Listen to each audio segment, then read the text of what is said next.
સહજાનંદ સ્વામી મહારાજ. સ્વામિનારાયણ ભગવાન. જોગી સ્વામી મહારાજ.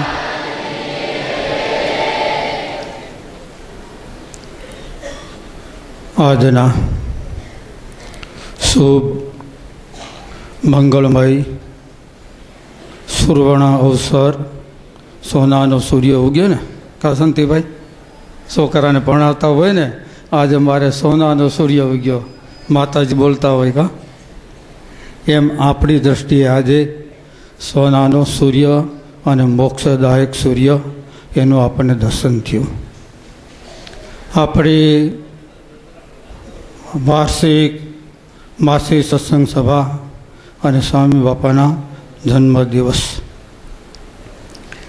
સિંહ દેખીને હાથીના હાડ હલે, સૂર્ય ઉગેને અંધારો જાતો રહે, ધર્મ જોગીના દર્શન કરે, ભવ દુઃખ તો દૂર ને દૂર રહે. એના હાથમાં તુલસીની માળા ફરે, નિરંતર શ્રીજીનું ધ્યાન ધરે, એવા જોગીને અંતરે શ્રીજી વહે, એનું દર્શન અંતરે ટાઢું કરે. નાવ સોરઠના સત્સંગ રૂપી ગઈ ભાંગીને બુડવા વાર નહોતી, ધર્મ જોગીએ હલેસા મારી, એ નાવને પાર કરી પાર કરી પાર કરી. આ રચના છે શાંતિભાઈ ત્રિવેદી, થાણા પીપરીવાળા. 50 વર્ષ પહેલાં એને આ કાવ્ય કીર્તન બનાવ્યું હતું. કાવ્ય કરતા આપણને પ્રસાદી આપી ગયા. એના હાથમાં તુલસીની માળા ફરે, નિરંતર શ્રીજીનું ધ્યાન ધરે, એવા જોગીને અંતરે શ્રીજી વસે, એનું દર્શન અંતરે બસ. આપણે આટલી પ્રસાદી લેવાની, સમજ્યા? એના દર્શન મૂર્તિ દ્વારે, સાધુ દ્વારા, સત્સંગી દ્વારા, એના અમૃતમય વચન જે સાક્ષાત સવિતા એ દ્વારા એના દર્શન થાય છે. એટલે આજના પ્રસંગની અંદર આગળના વક્તાઓએ ખૂબ ખૂબ આ વિશે આપણને જાણ પણ આપ્યું અને જાગૃત બનાવ્યા. ભગવાન શ્રી હરિ માંગરોળની અંદર ગયા. ત્યાંના મતવાદીઓ ઘણા પ્રકારના, દરેક મતવાદીઓ ભગવાન શ્રી હરિની સભાની અંદર દર્શન કરવા આવ્યા. એ લોકોએ પ્રાર્થના કરી કે અમારા ઈષ્ટદેવના દર્શન કરાવો. સત્સંગી જીવનની અંદર બીજું પ્રકરણ અને 7મો અધ્યાય એની અંદર સતાન સ્વામીએ બહુ સરસ મજાનું આપણને આપ્યું છે. એ લોકોની પ્રાર્થના સાંભળી ભગવાન શ્રી હરિએ જે ઈષ્ટદેવના ઉપાસક હતા એના ઈષ્ટદેવ રૂપે ભગવાન સ્વામિનારાયણે પોતે દર્શન આપ્યા.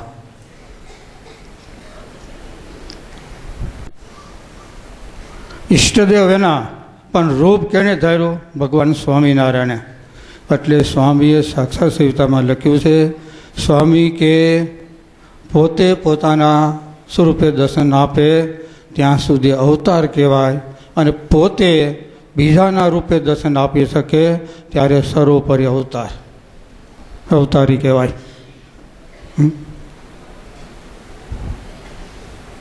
પોતે બીજાના સ્વરૂપે દર્શન આપી શકે. બોલો, તમારા મહેતાજી હોય, ફૂલ પાવર હોય, અને કદાચિત શેઠ હાજર ન હોય તો એની પાસે ફૂલ સત્તા હોય ને તો શેઠનું કામ કરી દો, ઘડી ભર તો કરી દે. શેખ જોતો જે હોય એ પણ સહી ગમે એમ કરી અને આપી દે, ઉપાડે. પણ ફૂલ સત્તા હોવી જોઈએ કે હું કેનો મુન્યમ સૌ. હે એમ દીનુભાઈએ વાત કરી. એના મિત્ર જૈન સ્વામીએ કીધું કાંઈ વાંધો નહીં, જેને માન એને કાંઈ વાંધો નહીં, પણ આ સ્વરૂપ છે ને આ જૈનનું છે, માની લે અને મારી ઉપાસના કર. ખબર પડી? એને જૈનને છોડવાનું કીધું નથી. જેને તું માનશો એ બરાબર છે, પણ એ સ્વરૂપ તને સામે મળ્યું છે એ માની લે અને એમ કરીને તો બધું મટી ગયા. અને મટી ગયું જોયું ને. સાકર પ્રસાદીને કરીને દીધી. આ તો ખાલી એને નિમિત્ત હતું. ઓલા ભાઈને કીધું કે ભાઈ તારે આંબાના પાંદડાની રાખ કરી ઘીનો મલમ કરી અને સોપડવાનો, બસ એટલું. આ તો એક માધ્યમ છે. બાકી અસલ ઓરિજિનલ વસ્તુ હોય એના જે શબ્દ નીકળે ને એ ઓરિજિનલ અસલ શબ્દ એના. તો ઓલા એક બાબાને પગ પાક્યો હોય છે, એટલે સ્વામી પાસે આવ્યા. સ્વામી કે આને શું કરું? સ્વામી કે બીજું કાંઈ નહીં, ઘરની દવા, 2 કાળા પથ્થર ભેગા કરી પાણી નાખી લઢવાનું અને જે એમાંથી મેલ થાય એ સોપડવાનો. હાલે એટલે ઠપકાર. પથ્થરે ગહવાના અને બીજું શું ડોળ થાય કે બીજું કાંઈ, એમાંથી જે થાય એ તારે સોપડવાનું. એમ સોંપડ્યું તો મટી ગયું. આ તો ખાલી આને કહેવાનું છે. બાકી તો એ તો ના પડ્યું ને ફૂંક મારે ને વગર ફૂંકે થઈ જાય. ઓલો અગત્યારે ભાઈ આવે ગળવાઈનો, સ્વામી કે આ કેન્સલ થયું છે તો હું તારે કરું? મટાડવું છે કે હા? એ કે દવા નહીં. સ્વામી ખાલી હાથ ફેરવી દેજો, જા દવા દે. ખાલી હાથ ફેરવ્યો ને તો એ મટી, ક્યાંય દવા ન સીંધી તોય. પેલું કીધું તારે મટાડવું છે ને તો કે હા, તો બરાબર. તો આવી જા પડોમાં. બીજું હું દાણા સાટું અને તો તૈયાર થઈ જાય. પછી કાં દાણા સાટવા પડે ને માતાજીના. મઢમાંથી બહાર લેવા હોય, મઢમાં હોતા હોય માતાજી અને બહાર કાઢવા હોય તો દાણા સાટવા પડે ને. કાં તઈ દૂધ કરી આપે, એમને ન આપે કાંઈ. જો એટલે એને બહાર લઈ આવવા માટે, એટલે એની જે માન્યતા હતી એ રૂપી મઠ એની અંદર હૂતો હતો.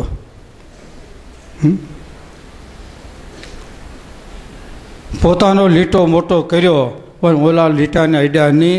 અને ખબર પડી ને, એનો જૈનનો લીટો હતો બરાબર હતો, ભલે 2 ફૂટનો રાખ્યો, 1.25 ન કર્યો. પણ એની અંદર પોતાનો લીટો તાણી અને હવા 3 ફૂટનો કરી દીધો.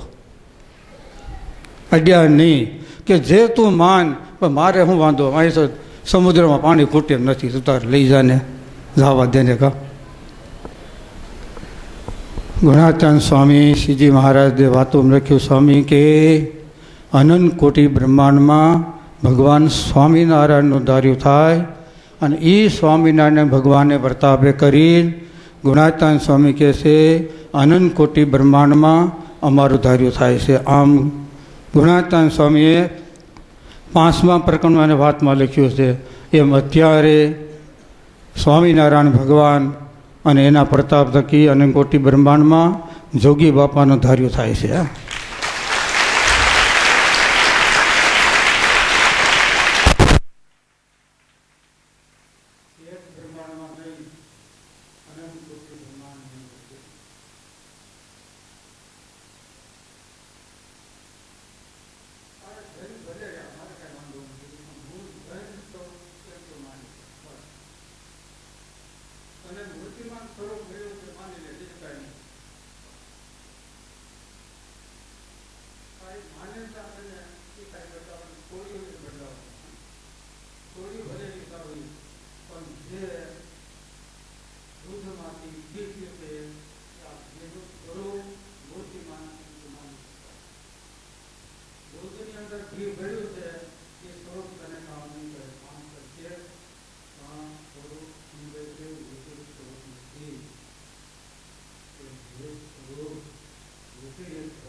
વર્તમાન કયું નિસ્પૃહીપણું. તમે માળા ફેરવી અને માળા ફેર્યા પછી ફળ નહીં માગવાનું, આનું નામ કહેવાય, બોલો શું કહેવાય? નિસ્પૃહીપણું. શાંતિભાઈ ધ્યાન આપજો.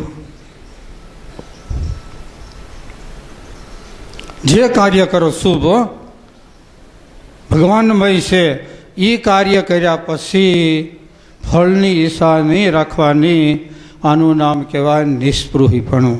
એટલે સ્વામી કે 5 વર્તમાન છે અને સ્વામી કે 6ઠું વર્તમાન અમે દાખલ કરીએ છીએ, આ નિસ્પૃહીપણું. સ્વામી પોતે એમ કીધું 6ઠું વર્તમાન અમે દાખલ કરીએ છીએ. સ્વામિનારાયણ ભગવાને 5 વર્તમાન લખ્યા છે. સ્વામી કે આ 6ઠું વર્તમાન ઓરિજિનલ અસલો ગજવેલ લોઢું. એટલે ખબર પડે ને, ગજવેલ લોઢું હોય ને કોઈ દી ઉતરે નહીં, એની અંદર કોઈ દી લોખંડ કાટ કાંઈ થાય નહીં. જો આ ગજવેલ લોઢું કહેવાય નિસ્પૃહી. જો એટલે શાસ્ત્રમાં લખ્યું કે કોઈના આશીર્વાદથી કોઈ સુખી થયો હોય તો એની પાસે માગવાનો અધિકાર છે. શું કીધું? દહીંને પછી લેવું છે ને, એમાં ક્યાં બીજું કોઈના ખિસ્સામાં કાતર મૂક્યું હોય તો બરાબર છે. કા એ આવ્યો અને સામે આમ છે ભાઈ તું કૂવો કહે તો પાણી થાય, પાણી થયું અને પછી 2 ખાંડી ઘઉં માગે તો હું વાંધો કંઈ?